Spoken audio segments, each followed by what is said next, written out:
You know that feeling when someone shows up for you just when you need it most? That's what Uber is all about.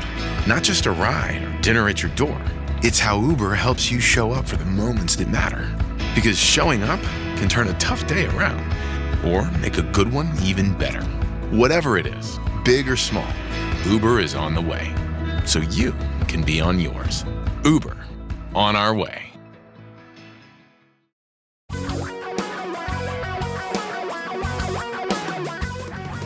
Reality radio for a really great future. We're talking real money. We love to admit when we're wrong. Hi, everybody. Don McDonald in Florida, Tom Cock in Washington State, and we're here to talk money with you. But we will admit when we're wrong, and we have been saying for years and years that most of us we're probably projecting, we believe that we're above average at almost everything. That we're above average drivers, that we're above average investors, above average lovers. I was waiting for that one. Sure. But I got to tell you, I was shocked to find out that in a study of Americans, like us, that get this, only 26% of us believe that sexually we're above average.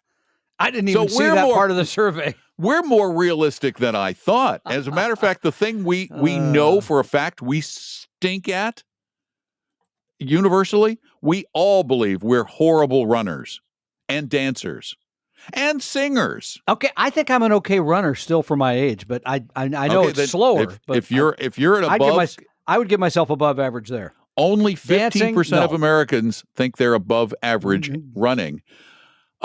And 26% sexual activity.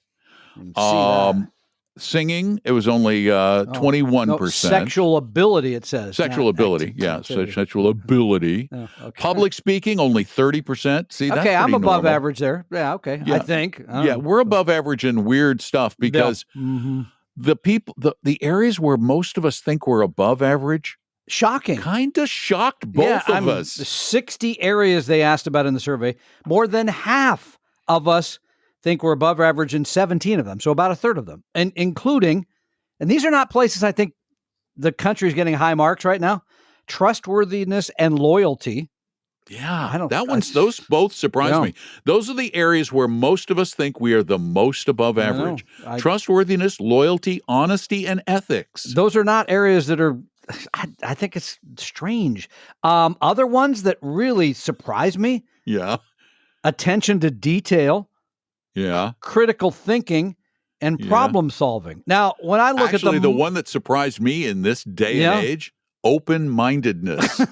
God, you can put a line right through that. But when you're talking about money, attention to detail, critical thinking, and problem solving, I am not seeing that when I review your portfolio.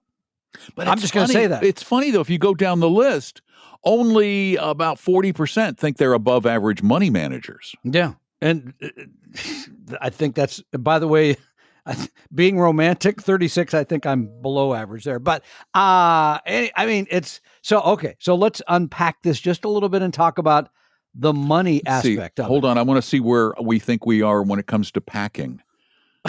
Oh, no, they not don't even have on the list. on here. It's not Didn't even make on the list. Yeah. And remember, this is a survey of Americans and what they believe about themselves to be above average, right? Which parts of their lives. Yeah, running doesn't do well. Dancing doesn't do well. Singing doesn't do well. Musical ability doesn't do well. Athletic ability, I don't think I'm very good there. Well, that's hard to say. But you're better than I am. Yeah, physical strength, I'm probably okay there. But above average, no. I mean, I think I'm average. And by the way, here's another thing that's fascinating. So this would not surprise you. Men think they're more above average than women. Yeah, we know as investors, men are terribly overconfident. Way. Well, I picked that. However, in some of the areas where it makes perfect sense, for example, in listening, 54% of women believe they're above average. What did you just say? I didn't hear that. Yeah, and 36% of men. Yeah, okay. So we are not paying any attention. No, none whatsoever. And then as you get older, the gap between what men believe about their abilities and what women do widens as 45 and older, that men are even more, I would say, overconfident and women are more honest, I think, with their abilities. Here's another fascinating that we do see in investing a lot. How much of success do Americans attribute to luck? 2% say all their successes in life can be attributed to luck. Well, all is a strong word. Oh, So yeah, all. That's a terrible question. That's a terrible question. 17% think most of their success is because of luck. Yeah. I don't even love that. 53% believe that few of their successes in life have been due to luck. I mean, because I think luck plays a huge part. It's not even luck, in the right place at the right time. Happenstance. Yeah, I mean, things come along. And it's not like predestination. But I mean, it's I just met being you in the right place at the right time, or being born into the right family. Well, okay. I've been lucky there. We just went through this at home the other night. But I mean, I met you, and I considered that was luck. Yeah. And I met Paul Merriman's kind of the same way, considered luck, and that's had a big impact on my life. The way I got into radio was just pure luck. I just happened to go into a radio station to create a commercial, and they said, "You want to be a talk show host?" It's luck. Yeah. So that I find fascinating. Also, this is so utter, can I say it, BS. A majority of Americans, about 60%, believe they criticize themselves more than they criticize other people. Or no, pardon me, more than other people, more than other people criticize them. They think they're honest with themselves about, things. And then 3/4 say their expectations of themselves are high. Well, that may be true. You're just not living up to the expectations, right? I mean, I have a long list of things I wanted to do that never get to. But I found the biggest things, the most fascinating findings from this study are the huge gaps that they found in certain things between men and women. Like? For example, I mentioned the listening. In nurturing, 54%. I didn't hear that, but okay. Yeah, 54% of more women listen, more women nurture, more women they claim they think they're better at multitasking. They think they're a lot better at cooking than we are, which in my case is wrong. Yeah, it's wrong. My wife is every bit as good. She just doesn't want to do it. Now, here's where we're sure it's interesting the other way. Men, Tom, think they have a far better sense of humor than women do. Tom, we've been through this before. Tom, I know. And by the way, we also think we're more intelligent than women think themselves to be. And I would make no such claim about myself. I don't think I think I'm very average. And then there's the mechanical ability where we just beat the tar out of what women think. Now, there's some that's not true in my house. It is definitely not true at your house. No. Good luck even getting a contractor out to pretend. Please. The boatman coming? The boatman should be there like literally right now as we speak. Somebody said, "Wait, you're not there waiting for him?" I said, "Oh, my wife is, and all she has to do is point to the boat." So we'll see what happens. Did sell the condo, though, for those of you waiting around for that final little chapter to end. So that's done, closed, money changed hands. So that's good news. Okay, but to the money part of all this, because this is really a money show. It's a money show. And again, the number is that 42% of us believe that we are above average money managers. And that's total bull, because we talk to so many. It doesn't mean that your portfolio is horrible, but a lot of people make decisions based on emotions, and that's not a good money manager, if you will, right? Because that's bad. A lot of people get caught up in most people have a series of ideas in their portfolio rather than an actual portfolio. So that's, again, not a way to manage money. But I thought about the things that actually, the traits, if you will, the things to be above average in that make better investors, right? And I think the number one thing is, and I don't know if I saw this in the survey, is patience. Most people, I think that's a good number one, because you've got to be patient with your portfolio. Most and if you people can't be patient, then you shouldn't be taking aggressive positions. And I think the reason that because I'm a horribly impatient person. In a general sense, I'm awful. I'm like, and that should have been there. Funny as you think. That should have been there 30 seconds ago. But I am with my money, and I'll tell you why. Because I don't look at it that often. I think if you look at it more, it makes you like, why isn't that making money? That should be working. That's when people make bad decisions. So patience, I think to be a good investor, you need above average there. Risk management, another one that most people, they don't really think about it much. I heard that Bitcoin was a good idea or this or that. They don't think about the risk side. Yeah, and I think that it's because most of us think about risk wrong. The risk that's easiest to avoid, I think, for all of us is the risk of total loss. That's just don't make gambles. Just don't gamble. But the big risk that kills people is the lack of diversification that they forget can help reduce that total loss risk, and that it's really more about volatility in a portfolio than it is about managing total loss risk. Yeah, you can manage that out easily. It's the volatility management that tricks us. We've talked about that ad nauseum about various exchange-traded funds and mutual funds that act like they're going to do that but haven't. So, which brings me to number 3. And I think this is, again, absolutely 100% critical, and that is discipline. Having the right pathway and then having the discipline to stick with that instead of veering or changing or hearing about something and getting into that. The discipline is one of those things you need to be above average in to be a successful investor. Number 4. That goes hand in hand with the patience, really. Totally agree. Discipline. Totally agree. Number 4, and this is another area where some people get this and they're all over, and then most don't, and that's goal setting. To say, here's what I'm trying to achieve. Here's what it's going to take to achieve that. Saving this much, investing this way over the long haul. Very few people set goals and then go after them. Most of them, it's random. Oh, I came into some money, I invested it, I do it my 401k, but they don't know what they're trying to do. Having a goal, huge benefit when it comes to investing. I had a few more. Diligence, like, sticking with it, you got to get through it.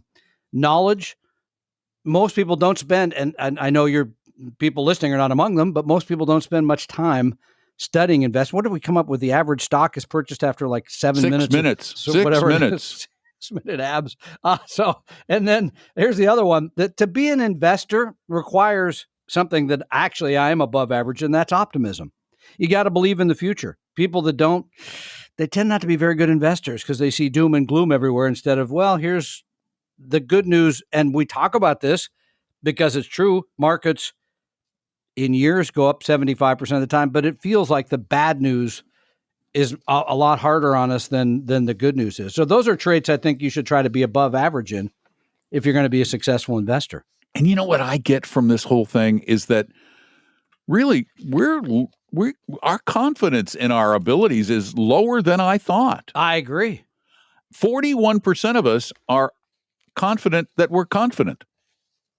That's you would expect that to be somewhere higher. Yeah, we're only confident. We're not confident. We're confident. And then the other part, the bigger takeaway I get is, and we already know this by looking at portfolios, women tend to be better investors than men for all the things we just and that mentioned. bothered me because they did the split between men and women in the article, and they did not include money management, men and women in that list. Well, no, I bet women would say they're not above average. I see what you're saying, but they're probably they better are. at it. Well, we see the portfolios. That gets back to the number one thing, patience. Men tend to be way more impatient about all this, and women tend to say, yeah, I'm going to take that course. I'm going to stick with it. And so this is a fascinating study, though. I'm enjoying it. It's from YouGov. It's at YouGov.com. And it's kind of a cool study. Mm-hmm. By the way, women think they're much better dancers than men do. Well, I think they are. Yeah, probably. I mean, I've seen me dance. You ever go to a club or something and women much. are out like not line dancing and it's all women. Yeah. Or you go to a wedding reception and who is up there on the dance floor dancing? Women. All women. Yeah. Or a few men who are hoping to get a date later. Yeah, as it were. Yeah, as it were. Exactly. Great stuff. So married guys, we're over at the table with a beer. Yeah, good. Sure. So that's I think you can still go look at that at YouGov, right? Sure. YouGov? Yeah, I'm looking at it right now. Okay, so you can take it in if you like. We got time for a couple questions, and we're going to get to them. We have a backup in question, so I apologize if we're taking a little while to get to yours, but we will. Cindy writes us from beautiful Carlsbad, California. The caverns. Oh, love it. I retired a year ago and easily live off my teacher's pension and Social Security. Oh, I'm sorry. Hold on. Wait. What? Did I say the caverns? That's in New Mexico. That's Carlsbad, Caverns. Yeah, you said Carlsbad, California. I did, for some reason thought New Mexico. Okay, well, that's just me getting old again. They're both isn't it? in the West. For you, that's everything, west of the Rockies. She says, I'm living easily off the pension and Social Security. That's awesome. Have an emergency fund too. Then comes the question. 10 years ago, I started a hobby stock account with Vanguard. I don't know what that means, but okay. I do. All right. I've never had hobby money. It means she's going to be a hobby stock picker, a stock hobbyist. Good point. It's grown to $250,000. Ooh, big That's hobby. A hobby after trial and error. I have most of my money in VT Sachs. Oh, she's okay then. All right. And VFIAX. VT Sachs and VFIA. So those one's the total. That's the 500 index Admiral. So it's a bit of overlap there. A lot of overlap. Yeah. And she moved a little from her 403B into VTIAX, which I always forget the tickers on these things. But then VTIAX is the international total stock market U.S. Oh, okay. And VT Sachs is global? Global. Okay. So there's a lot of overlap in this. But she says, I have $70,000 I want to move into international or total world investments. I've been considering VT and AVGE. My risk is 59. My group is 4. If I lost my whole investment, I would be sad, but it wouldn't change my lifestyle at all since I never use this money. But that doesn't stop me from wanting it to grow exponentially. I'm willing to wait out bad years. I think the rest of the world is going to profit while we figure out this tariff business. Which index funds do you like? And if you think I should add bond funds, which do you like? Well, it's a big question. Actually, I would love to simplify the whole mess. Thank you. Because what you've got is you're trying to be in the right segments. Kind of. You're going for diversification, but then you're overweighting U.S. You've heavily overweighted U.S. in the past. And large and growth. And heavily overweighted large. And now you're trying to correct that, but you're trying to correct that for the wrong reasons. You're trying to correct that because you believe something will happen in the future. What you should have done, we can't go back and redo it, but we can do it from now on, is take a fund like AVGE and make it the whole darn portfolio. Excepting if she has capital gains in the other ones, though, you wouldn't want to sell those. It's a brokerage account. Yeah. So what I would probably start doing is heavily rebalancing, maybe even with a little tax planning down the road, but maybe I'd go back. Okay, I'd go back. I'd go AVGE like crazy. Yeah, I know, but I would go back first and take the risk quiz, for example, because you say she gave you the numbers. 59, pardon me. 59 and 4. Okay, so she is way overcommitted to stocks. She's way overstocked for her risk tolerance, even though she states something contrary. So then that risk quiz is designed to get beneath what you consciously believe to what you really do believe and what your fears truly are. And that's saying you really should be in a one-third. Here's what I would do. I would go back and say, okay, now I have 250 plus 70, 320. I would take a third of it and put it in BND. Then I take of the new money. No, I take it because she should be in a 60-40. Dude. Okay, we'll take 70,000 then and put it in BND. Okay. Then you're right. Then the rest of it, you can't move around much because you're going to sell a bunch of stuff and have a bunch of taxes, even though you're underweight international, small, value, etc. But I guess then I would take the whole thing and put it into bonds. Yeah. No, because I want the international. You want everything. The problem. But she's going to be too heavy. Much international. She has very little international in that portfolio. Yep. So, but here's the other issue: is all we know is this account, this brokerage account. I think that might be all she has. She said she had a small. Didn't she say something about a small 403B somewhere? Yeah, but she has any IRAs or anything? She has a 403B and VTIAX. Is that the total bond? No, VTIAX is the international total international, which is great. But she didn't give us the amount. She's got some international exposure there. Yeah. Again, this is one of those things where I'd want to sit down and really tweak. Oh yeah. And I would probably, just to start to try to get the balance right, do a little bit of tax managed selling. If you can. Well, if she's living off the pension and Social Security, she may have some room to do that. She may have some tax bracket room. Good point. So it would have to be some tax managed selling. Okay, but in a perfect world, then here's what I would do. I hit my mic. Take it easy on the microphones. Yeah. I would rebuild if I could start all over, whatever it would be. Mm-hmm. And I'd have 60%, maybe 70, since you said you don't care about the bounciness, 70% in stocks. Of that, 65% would be U.S., 35% international, and then the rest in bonds. Don says 50, closer to 50-50. Okay, but you get the message here. That and by the way, Paul agrees with me. Paul Merriman. Wait, he's still doing stuff? He's like 82 or something. Come on, give me a break. Sorry. Paul, easy. You have to deal with that on your own. You're not going to handle it for him? Nope. So, the other idea, frankly, Cindy, is to get somebody else to look at it. As Don said, get some personal advice. Might make at least some tax managing advice. Yeah. So you can go, okay, I can sell this much without kicking up to a bracket. Sure. Another bracket, a higher Makes bracket. sense. All right, let's squeeze one more. And Scott from Milton, Delaware writes, what should be the strategy when one spouse is waiting till age 70, has the higher amount of Social Security, the other spouse has their own but a lower amount? Should they take at 62 or wait until 67? If they collect at 62 and the other spouse dies before collecting, can they wait until they collect on the other spouse's Social Security? Until they were supposed to be 67 or 70, you get the higher amount, et cetera. Okay, first of all, if you take your Social Security and your benefit, it's going to be reduced if you take it before full retirement age, even if you claim on the other person's benefit eventually. That's nothing you can do about it. But to this aspect of so in my case, would it harm my wife if I drop dead tomorrow at age 67? Will she be able to wait until my benefit is 70? I don't know the answer to that. That's a codicil I'm unaware of, but likely, because if she goes to file tomorrow to get the benefit, she's not going to get that larger one. No. All right. I did some checking. Here's what I found.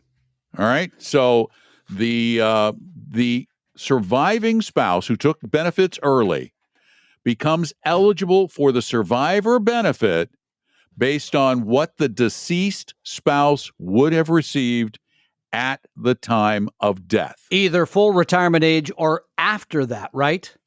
Well, and then here's what if the higher earning spouse dies before 70, but after FRA, then the delayed credits are up to that point are locked in and passed on to the survivor. So if I died at 67 and a half, she gets the benefit of what it would be today, because Social Security benefit goes up every month. Right.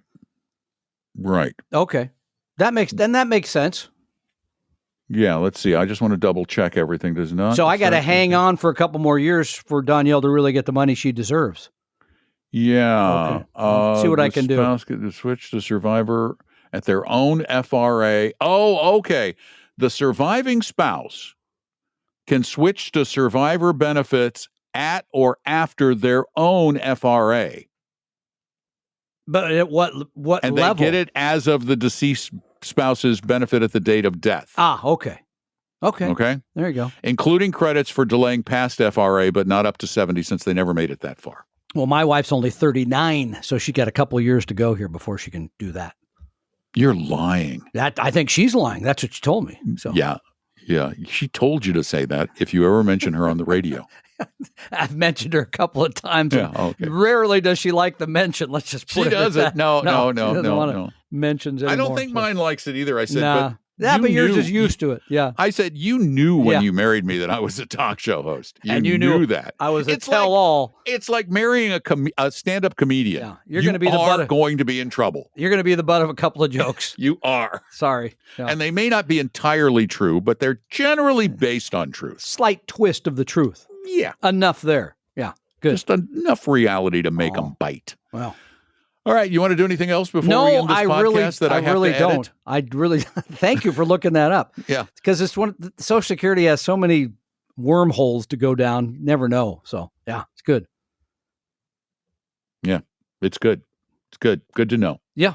Very complicated. And if you have any other Social Security questions, please don't send them ask. in. Please don't send them in. Don't Figure ask. it out. But thanks for being a part of the show. We appreciate that. And if you want to send us questions, go to talkingrealmoney.com, click the Contact Us button, and then either type them or speak them in. If you speak them in, then they become part of the Friday Q&A show.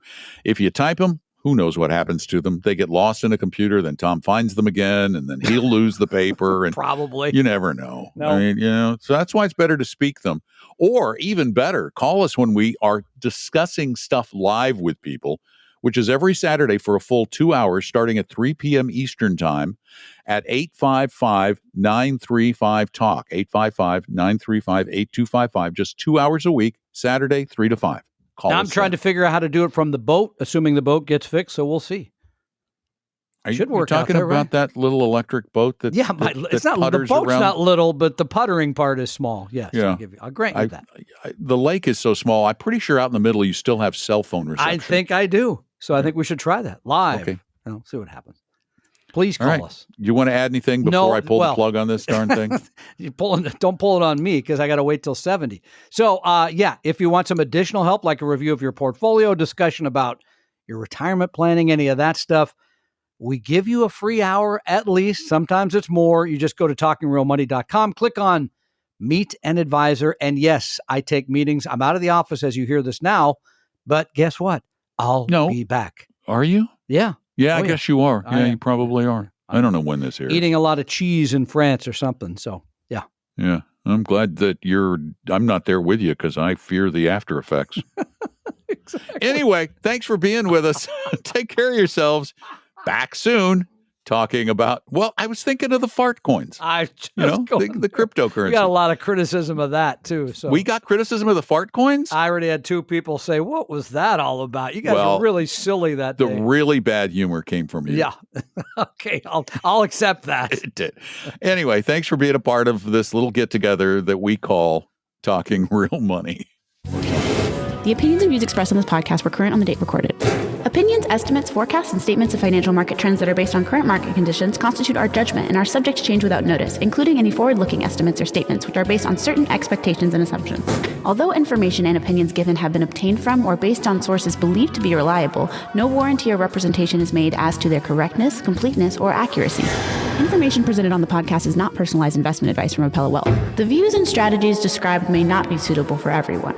This podcast does not identify all the risks, direct or indirect, or other considerations which might be material to you when entering any financial transaction. Past performance does not guarantee future results, and profitable results cannot be guaranteed. We hope you realize that the information provided on Talking Real Money is for informational, educational, and hopefully enjoyable purposes only. The podcast is not trying to get you to buy or sell any financial products or securities. Instead, the program is provided as a public service by Appella Wealth, a fee-only registered investment advisor. Please see Appella Wealth's ADV Part 2A on our website for information regarding Appella's fees and services. Appella Capital, LLC, DBA Appella Wealth, is an investment advisory firm registered with the Securities and Exchange Commission. The firm only transacts business in the states where it is properly registered or excluded or exempt from registration requirements. Registration with the SEC or any state securities authority does not imply a certain level of skill or training. Appella does not provide tax or legal advice, and nothing either stated or implied here should be inferred as providing such advice. Thanks for listening, and please visit TalkingRealMoney.com for more information and important disclosure related to performance of any specific index or fund quoted in this podcast. And the lawyers get richer.